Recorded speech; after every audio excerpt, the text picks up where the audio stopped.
Hello guys, तो आज हम लोग स्टार्ट करने वाले हैं हमारा force and laws of motion का सेकंड पार्ट। तो इसमें हम लोग को ज़्यादा कुछ नहीं, बस न्यूटन बाबा के बारे में थोड़ा जानना है और एक इम्पॉर्टेंट टॉपिक जो है हमारा law of conservation, law of conservation of momentum. ठीक है, मोमेंटम को पीछे डिनोट करते हैं। ठीक है, और इस सब के बारे में हम लोग मोमेंटम के बारे में और न्यूटन बाबा के पहले लॉ के बारे में हम लोग प्रीवियस वीडियो में देख चुके हैं। अगर आप लोग ने नहीं देखा है तो नीचे में आ जाइए, डिस्क्रिप्शन खोलिए, वहाँ आपको उसका लिंक मिल जाएगा। तो चलिए शुरू करते हैं बिना किसी बकवास। तो हमारा पहला टॉपिक क्या है? न्यूटन बाबा का दूसरा लॉ। ठीक है, तो ये दूसरा जो लॉ है, इससे हम लोग को एक इम्पॉर्टेंट फॉर्मूला पता चलेगा, किसका? फोर्स का। तो फोर्स क्या होता है ये हम लोग को पता चल जाएगा इसमें, कि फोर्स का फॉर्मूला क्या है, फोर्स को कैसे हम लोग निकाल सकते हैं। ठीक है, तो पहले हम लोग देखते हैं ये न्यूटन बाबा क्या बोले थे दूसरे लॉ में।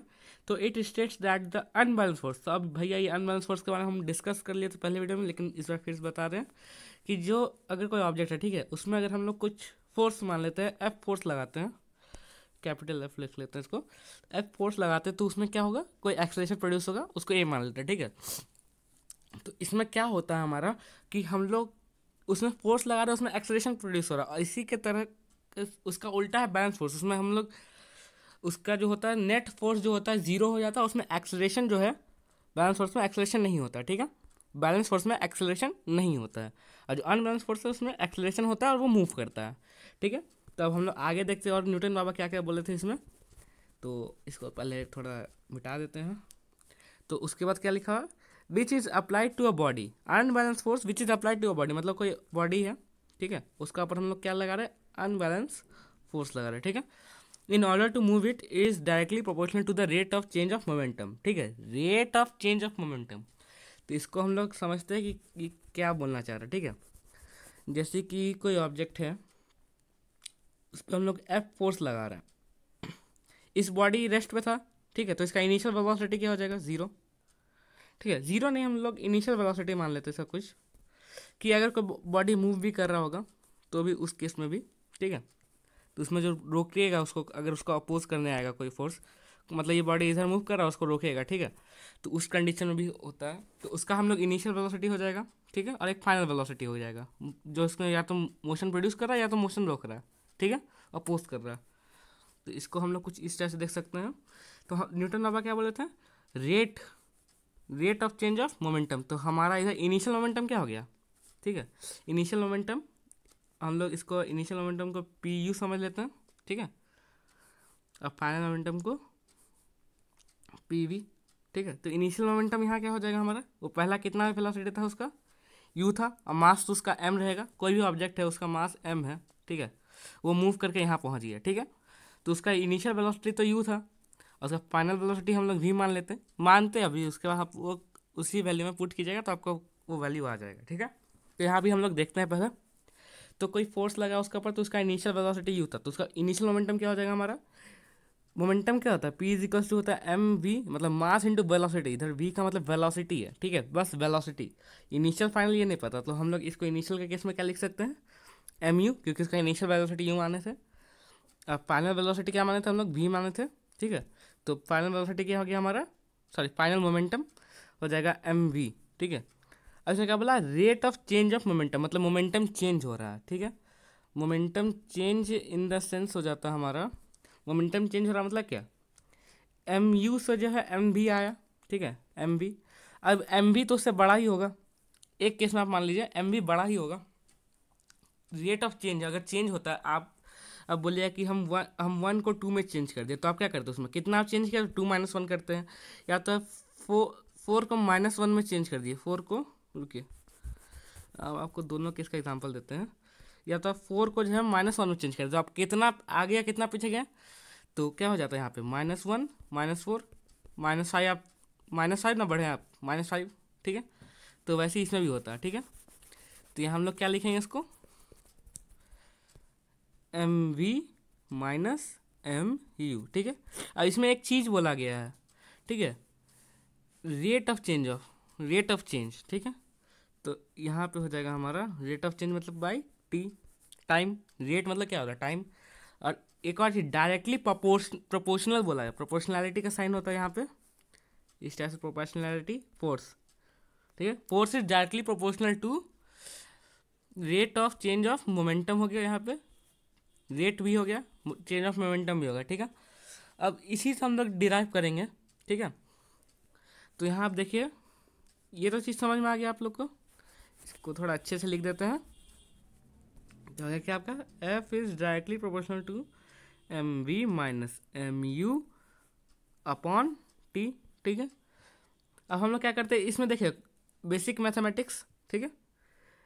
एम एम मास, दोनों का मास तो सेम था, मास कॉमन निकाल सकते हैं, तो हम ऐसे लिख सकते हैं F is directly proportional to M we minus you upon T. अब ये मल्टीप्लाई में है, ये मल्टीप्लाई में है तो हम इसको बाहर भी निकाल सकते हैं इससे, तो क्या हो जाएगा, F is directly proportional to M into V minus you upon T, ठीक है। समझ में आ रहा है। तो अब इसके आगे देखते हैं हम लोग, हमारा क्या था, F is directly proportional to m. अब यही देखिए ये चीज़, ठीक है, ये चीज़ v minus you upon t, v minus you upon t, ये किसके इक्वल होता है, एक्सीलरेशन के इक्वल होता है, ठीक है। तो ये जो हमारा एक्सीलरेशन हुआ, तो ये हो गया हम लोग का, तो हम लोग इसको ऐसे लिख सकते हैं, ठीक है। ये जो आपका एक्सीलरेशन हुआ इसको साइड में लिख देते हैं, V minus you upon T is equals to acceleration होता है, ठीक है। इस चीज़ को याद रखिए, आपका ये बहुत इंपॉर्टेंट जो है एक फॉर्मूला है, ये बहुत जगह यूज़ होगा, आपका जो 9th का फिजिक्स है उसमें बहुत जगह इसका यूज़ है, ठीक है। तो हमारा क्या था, F is directly proportional to M, M था, इधर एम था, ठीक है, एम, और इधर क्या हो गया हमारा ये ए। तो हम इसको कैसे लिख सकते हैं, इसको दूसरे कलर से लिखते हैं, ये हो जाएगा हमारा F is directly proportional to M A. अब यहाँ देखिए डायरेक्टली प्रोपोर्शनल मतलब कि उसका जो एफ का जो वैल्यू होगा, ठीक है, एफ इजिकल्स टू जो होगा उसका एक फैक्टर हो जाता है हमारा एम में, मतलब कि कोई नंबर होगा, देख ले कोई नंबर मान लेते हैं, कोई नंबर होता है, ठीक है, उससे हम लोग क्या करते हैं एम में मल्टीप्लाई करेंगे तो भी आएगा, इसलिए उसमें डायरेक्टली प्रोपोर्शनल लगता है, ठीक है। तो वहाँ पे कोई कांस्टेंट होगा, मेनली वहाँ कांस्टेंट माना जाता है, ठीक है। फिर तो हम लोग का फोर्स के केस में लेते हैं, लेट फोर्स के केस में जो कांस्टेंट होता है, कांस्टेंट के होता है, ठीक है, के स्मॉल के, ठीक है। तो हमारा क्या हो जाएगा, एफ इक्वल्स टू में जब चेंज करेंगे तो हम कांस्टेंट लगेंगे के एम ए। और जब न्यूटन बाबा ने इसका डेरिवेशन किया था के का, तो के उनका क्या आ गया था, के इक्वल्स टू 1 आया था, ठीक है।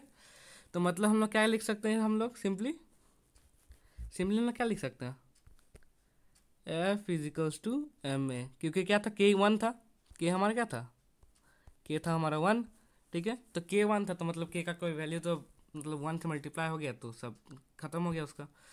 तो ये जो है हमारा फोर्स का फॉर्मूला आया, ठीक है। इसको एकदम मतलब समझ लीजिए, इसको याद रखना इस फॉर्मूला को, ये जो फॉर्मूला है इसको एकदम बढ़िया से एकदम दिमाग में घुसेड़ लीजिए इसको, ठीक है। Force is equal to M, ये आपका बहुत जगह यूज़ भी होगा ये वाला फॉर्मूला, ठीक है। तो ये जो था हमारा फोर्स का फॉर्मूला था, force is equal to M A.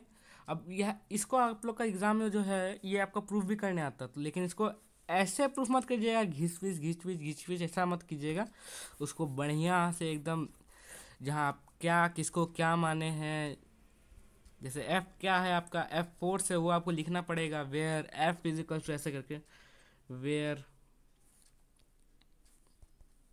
Sorry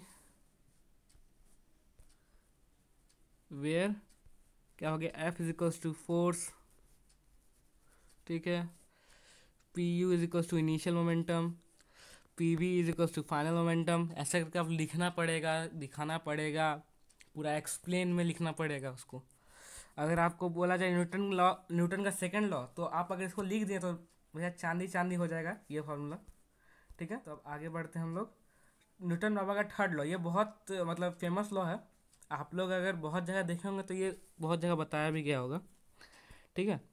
तो ये है क्या, इसको देख लेते हैं। It states that when we apply force on a body, the body will apply the force on us which is equal in magnitude of the applied force। मतलब इसका मतलब क्या होता है, मान लीजिए कोई वॉल है, ठीक है, वॉल, ठीक है, दीवार है, ठीक है, उस पर आप इसको धक्का लगाते हैं, वॉल तो मूव नहीं हुआ, लेकिन आप अगर आप फील कीजिएगा कि आप जब वॉल पे धक्का लगा रहे तो आपको भी तो कुछ लग रहा हो कि नहीं, वॉल भी हम तुमको पता चल रहा हो कि वॉल पे धक्का लग रहा है, तुम्हारा हाथ में महसूस होगा, ठीक है।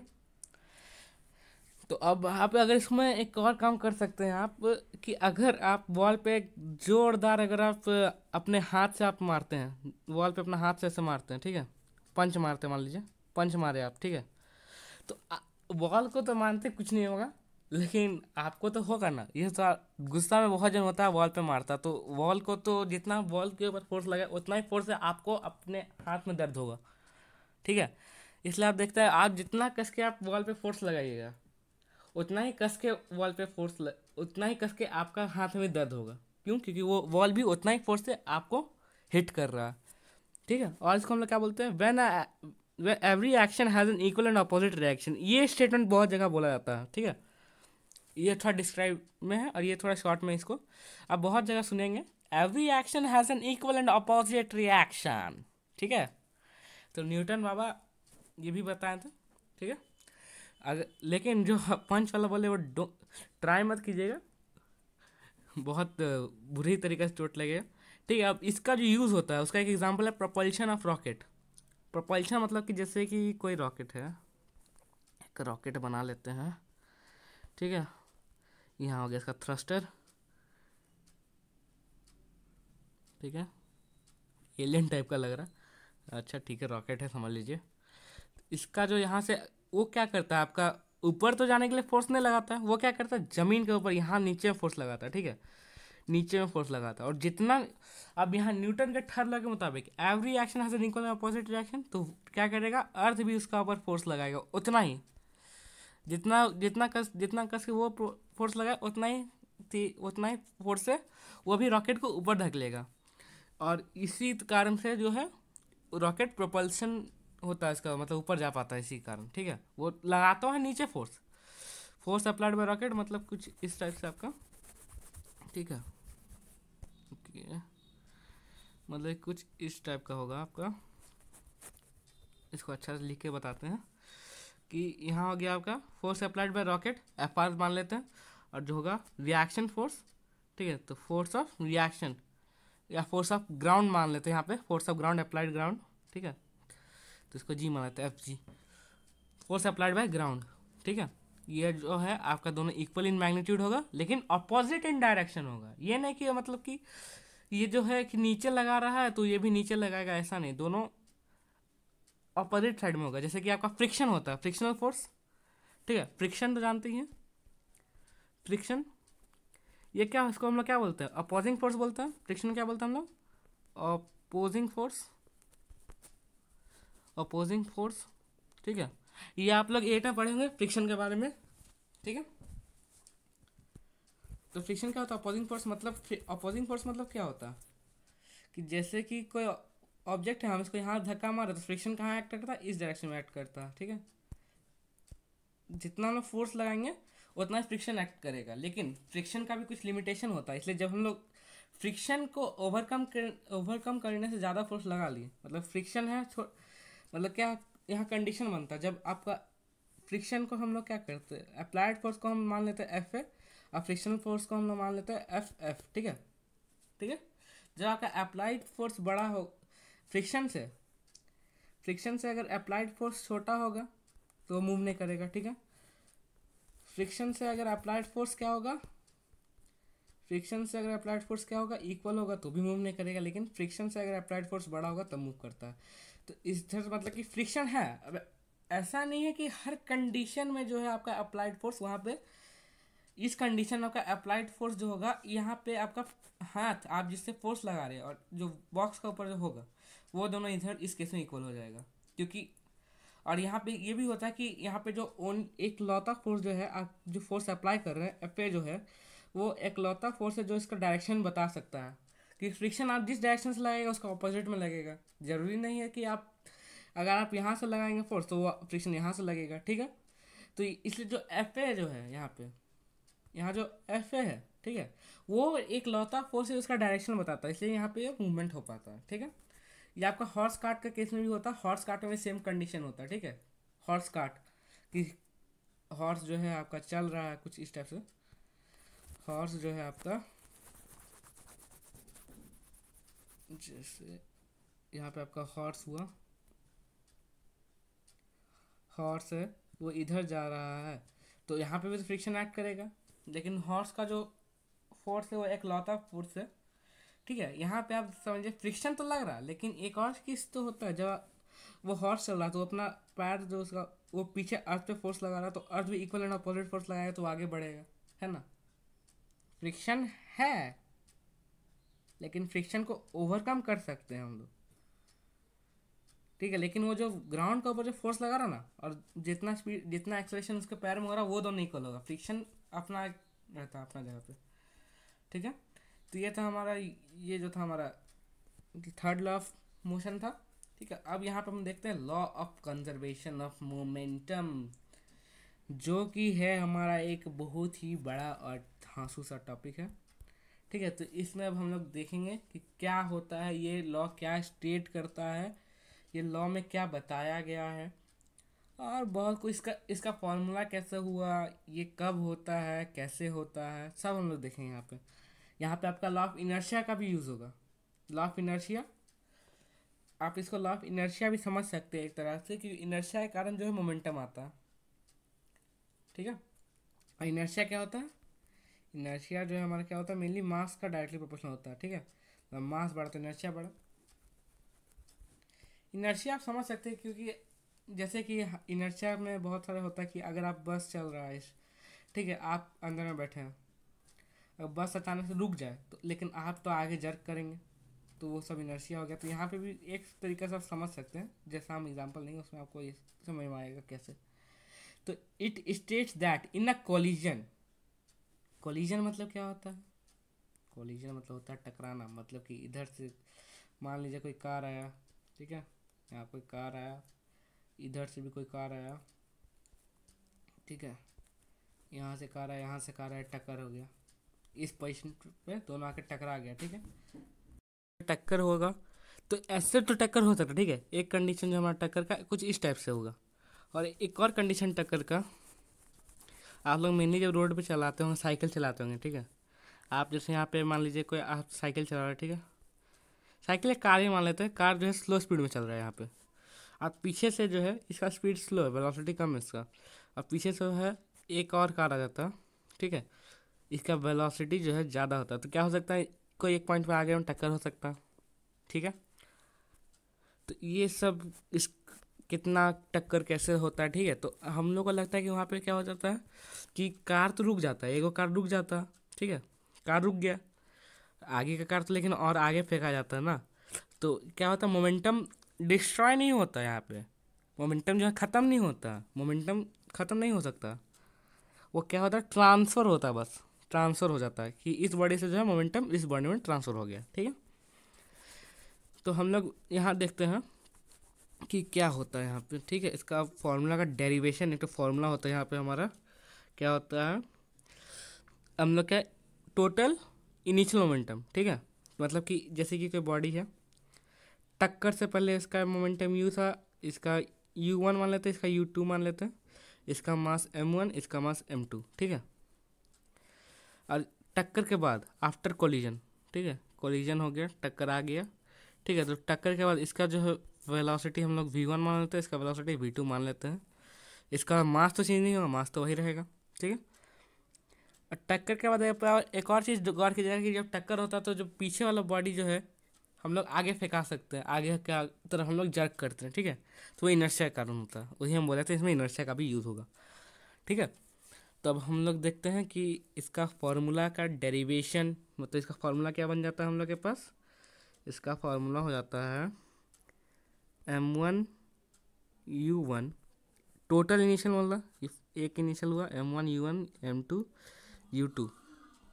ठीक है, m1u1 plus m2u2 is equals to हो जाएगा हमारा m1v1 इज प्लस m2v2। ये होगा टोटल इनिशियल मोमेंटम, ये होगा टोटल फाइनल मोमेंटम, ये दोनों क्या है, इक्वल। इसको हम लोग को क्या करना है, प्रूफ करना। ठीक है, एक काम करते हैं, इस फॉर्मूले को हम लोग अच्छे से एक जगह लिख देते हैं, तो यहाँ पे ठीक रहेगा। तो चलिए इसको अब लिखते हैं हम लोग। तो क्या था हमारा फॉर्मूला, m1u1 प्लस m2u2 बराबर m1v1 प्लस m2v2, ये था हमारा फॉर्मूला। ठीक है, ये हमारा था फॉर्मूला था। ठीक है, इसका हम लोग प्रूफ देख लेते हैं। ठीक है, यहाँ पे हम लोग ऑब्जेक्ट का मास, फर्स्ट ऑब्जेक्ट का मास क्या मान लेते हैं m1, इनिशियल वेलोसिटी u1 और फाइनल वेलोसिटी v1। तो हम लोग फर्स्ट ऑब्जेक्ट का एक्सेलरेशन क्या a1 मान लेते हैं। ठीक है, तो एक्सेलरेशन क्या होता है हमारा v माइनस यू, तो यहाँ v क्या था minus v1 minus u1 upon T. Time तो सेम रहेगा ना, टाइम ऑफ कॉलिजन दोनों के लिए सेम रहेगा, ये याद रखिएगा।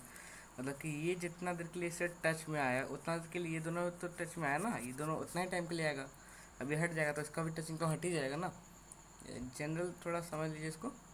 ठीक है, तो मतलब क्या टी दोनों के लिए सेम रहेगा। ठीक है, तो यहाँ पे a1 क्या आ गया हमारा, ये आ गया। ठीक है, अब यहाँ फोर्स वन मतलब ये जो है हमारा, अगर ये टकराया, ठीक है, ये ऑब्जेक्ट इधर जा रहा है, ये भी इधर जा रहा है, तो ये अगर इससे टकराया, ठीक है, ये अगर इससे टकरा गया तो कुछ तो फोर्स लगाएगा। तो फोर्स क्या होता है हमारा F1 मान लेते हैं इसको, मास इंटू एक्सेलरेशन। तो इसका मास क्या था m1 था, इसका मास क्या था m2 था। ठीक है, तो m1 के लिए हम निकाल रहे हैं, तो m1 इंटू a1 ये हो जाएगा। इसको हम लोग और क्या लिख सकेंगे, a1 क्या था हमारा v1 माइनस u1, u1 है अपॉन टी। ठीक है, तो m1 bracket v1 minus u1 upon T. ठीक है, इसको अब हम लोग क्या करते हैं, अंदर में जाकर मल्टीप्लाई कर देते हैं हमको। तो m यहाँ मल्टीप्लाई होगा, तो मतलब एक बार v के साथ मल्टीप्लाई होगा, एक बार u के साथ मल्टीप्लाई होगा, तो मल्टीप्लाई करते हैं। तो हमारा f1 क्या आ जाएगा, f1 क्या आ जाएगा हमारा m1 u1 plus m1 v1, sorry उल्टा लिख दिए, ये हो जाएगा हमारा m1 v1 minus m1 u1, ये हो जाएगा अपॉन टी। ठीक है, ये हो जाएगा हमारा F1। ठीक है, तो हम लोग देखते हैं अब F2 का केस क्या होता है। तो F2 में अब हम लोग A2 देखते हैं। A2 क्या हो जाएगा हमारा, यहाँ पे हो जाएगा हमारा, यहाँ पे सेकंड वाले के लिए हम क्या लिए थे, इनिशियल वेलोसिटी u2 और फाइनल वेलोसिटी v2 और उसका मास m2। ठीक है, तो इसका एक्सेलरेशन हम लोग A2 मान रहे हैं, तो इसका एक्सेलरेशन क्या हो जाएगा v2 minus u2 upon T. ठीक है, ये हो गया हमारा, क्या हो गया, ये एक्सेलरेशन हो गया। अब हम आगे इसका देखते हैं, ये हो गया हमारा एक्सेलरेशन। ठीक है, तो अब एक्सेलरेशन निकल गया, क्या कितना निकला हमारा एक्सेलरेशन निकला v1 minus v2 minus u2 upon T. तो हम लोग इसका अगर हम लोग फोर्स निकालें, फोर्स क्या हो जाएगा हमारा m2 इंटू a2। ठीक है, a2 का वैल्यू कितना आया था, ये वैल्यू था हमारा, तो F2 हो जाएगा। ठीक है, F2 बराबर हम लोग क्या लिख सकते हैं, m2 v2 minus u2 upon T. मतलब क्या m2, इसको भी मल्टीप्लाई कर देते तो एक बार इसके साथ एक बार इसके साथ, तो क्या हो जाएगा m2 v2 minus m2 u2 upon T. ठीक है, अब हम लोग न्यूटन बाबा को याद कीजिए, उनका तीसरा लॉ क्या करता है, मतलब यहाँ पे लिख सकते हैं हम लोग from third law of motion. अब न्यूटन्स लॉ क्या था हमारा, लॉ ऑफ मोशन था। यहाँ पे एक तो न्यूटन्स लॉ ऑफ ग्रेविटेशन होता था, ये लॉ ऑफ मोशन था, तो इसको हम लोग क्या from third law of motion लिखते हैं हम लोग। तो हम लोग को क्या पता है कि जो होता है फोर्स का इक्वल मैग्नीट्यूड होता है। अब यहाँ पे क्या हो रहा है हमारा, ये जो है ये वाला का, ये मान लेते कोई ऑब्जेक्ट है, ये इससे टकरा रहा है। ठीक है, तो ये जितना फोर्स इस पर लगा रहा है उतना फोर्स से ये भी इसको टक्कर मारेगा, मतलब कि दोनों फोर्स क्या हो जाएगा, इक्वल हो जाएगा। लेकिन क्या अपोजिट डायरेक्शन है, तो क्या हो जाएगा एक माइनस में लेंगे, क्योंकि हम बताए थे अगर इस डायरेक्शन लेंगे, अगर ये इसका अपोजिट आ रहा तो ये माइनस होता। ठीक है, ये हम लोग पहले ही अपना फर्स्ट चैप्टर में ही डिस्कस किए थे इसके बारे में। ठीक है, तो हम यहाँ पे क्या हो जाएगा हमारा F1 is equals to minus F2 हो जाएगा। ठीक है, तो हमारा F1 क्या था, यहाँ पे F1 था ये। ठीक है, तो F1 के जगह हम इसको हम लोग पुट करेंगे, और F2 के जगह हम लोग इसको पुट करेंगे। ये था हमारा F2 का वैल्यू, ठीक है। तो अब इसको पुट करते हैं हम लोग, ठीक है। तो यहाँ हो जाएगा हमारा m1v1 minus m2u2 upon t is equals to इधर m1 होगा, ठीक है, ये जगह m1u1, ठीक है, m2v2 माइनस, इसको एक काम करते हैं, नेक्स्ट पेज में कर देते हैं हम लोग। तो F2 में हम लोग को ये वैल्यू पुट करना है, और F1 में ये वैल्यू, और F2 में ये वाला वैल्यू, कहाँ गया ये वाला, ठीक है। ये वैल्यू हम लोग को पुट करना है, ठीक है। तो भैया तो चलिए आप पुट कर लेते ज़रा। तो क्या था,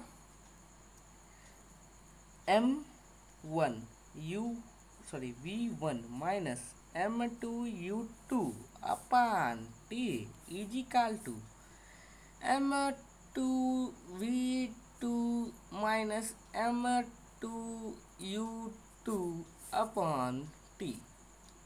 लेकिन यहाँ क्या था हमारा, माइनस F2 का इक्वल था, तो यहाँ पे हम लोग का बाहर में की घुसेगा माइनस, ठीक है। अब हम इसको माइनस से मल्टीप्लाई करेंगे तो क्या हो जाएगा हमारा, m1v1 minus m2u2 upon t is equal to m, यहाँ माइनस है तो माइनस m v2 हो जाएगा, ठीक है, माइनस m2v2, क्या हो जाएगा माइनस m2v2, ठीक है। अब माइनस जब माइनस के मल्टीप्लाई का क्या देता है, प्लस m2, इसको थोड़ा नीचे कर देते हैं हम लोग, प्लस m2u2 अपान t, ठीक है। दोनों में डिनोमिनेटर t है, जब इधर जाएगा तो मल्टीप्लाई हो जाएगा, तो आप इसको एक स्टेप और बढ़ा के लिख सकते हैं, डायरेक्ट यहीं भी कट कर सकते हैं, कोई गलत नहीं करेगा, ठीक है। जब आप हायर क्लास में जाइएगा तो हायर क्लास में मैथमेटिक्स में इक्वल टू के दोनों साइड में ही कट कर सकते हैं, ठीक है। तो आगे जाते हैं हम लोग, और थोड़ा, तो और कितना बनाना है सर, और थोड़ा सा है, ज़्यादा नहीं है, मतलब आधा काम तो हो गया। हम लोग का m1v1 मिल गया माइनस m2u2 मिल गया, ठीक है। तो हम लोग पुट करते हैं, यहाँ पे क्या हुआ, m1v1 minus m2u2 is equal to, sorry इधर m2u2 बहुत याद रहता है, m1u1, ठीक है, इक्वल्स टू m2v2 प्लस जो माइनस m2v2 था, ठीक है, ये माइनस m2v2 था ना, ये जो था हमारा आगे वाला प्लस था, प्लस m2u2। अब हम लोग क्या करते हैं, प्लस वाला को इधर रखते हैं, माइनस वाला को इधर भेजते हैं, और इधर का माइनस वाला को इधर भेजते हैं, ठीक है। तो हमारा क्या बन जाएगा आगे, m1v1 plus m2v2 is equals to, इसको यहाँ कर देते हैं, is equals to m1u1 plus m2u2, ठीक है। ये तो हम इतना घिच पिच करके बना दिए, लेकिन जब परीक्षा में आएगा तो ऐसा ना करें, वहाँ आपके सेहत, दिमाग और पेपर तीनों के लिए बहुत ही हानिकारक हो सकता है वो। वहाँ आपको ज़्यादा कुछ नहीं, 2 लड्डू मिलेंगे, तो उन्हें ग्रहण नहीं करना है हम लोग को, थोड़े अंक की प्राप्ति भी करनी है। तो इसके लिए थोड़ा इसको बढ़िया से डिफाइन करके इसको एग्ज़ाम में लिखिएगा, विथ फिगर बना दिए तो वाह, तो पेपर का बात ही अलग हो जाएगा, ठीक है। तो आगे चलते हैं हम लोग। तो आगे का टॉपिक क्या है हमारा, रिकॉइल वेलोसिटी, ठीक है। रिकॉइल वेलोसिटी जो है हमारा, ठीक है, रिकॉइल वेलोसिटी में भी हम लोग का यही फार्मूला यूज़ होगा। हम लोग का कौन सा फार्मूला यूज़ होगा, ये वाला फार्मूला, ठीक है, यही फार्मूला हम लोग का यूज़ होने वाला है, m1v1 plus m2v2 is equal to m1u1 plus m2u2 और वाइस वर्सा, ठीक है। वाइस वर्सा मतलब क्या होता है, आप लोग को पता तो कमेंट कीजिए, अभी वीडियो पॉज कीजिए और कमेंट कीजिए वाइस वर्सा का मतलब क्या होता है, ठीक है। अब रिकॉइल वेलोसिटी, ठीक है। तो रिकॉइल वेलोसिटी जो है मेनली, जो अगर आप लोग पबजी या फ्री फायर खेलते हैं तो आप लोग को पता होगा रिकॉइल वेलोसिटी, है ना। और नहीं भी खेलते तो आज जान ही लीजिए रिकॉइल वेलोसिटी क्या होता है। तो यहाँ एक गन बना लेते हैं, ठीक है।